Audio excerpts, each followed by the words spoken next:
دم آفرینش، هنگامی که اهورامزدا جهان رو نظم می‌بخشید، سگ رو به عنوان نگاهبانی بی همتا در برابر نیروهای اهریمنی آفرید.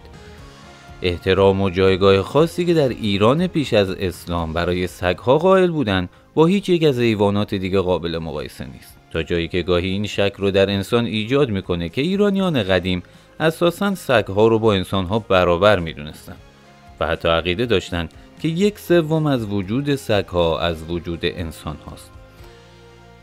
در بندهش اینطور اومده که وقتی گاو یکتا آفریده از دنیا رفت، تمام گیاهان و جانوران از نطفه اون آفریده شدند.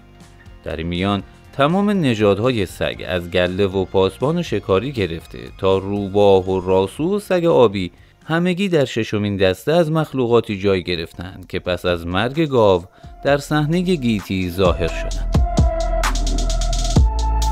طبق گزارش مورخانی چون هرودوت و استرابو، سگ‌ها حتی پیش از ورود آریایی‌ها به ایران در نزد ساکنان اولیه این فلات یعنی کاسبی‌ها موجوداتی مقدس و مورد احترام بودند و بعدها همین عقیده رو به آریایی‌ها هم منتقل کردند.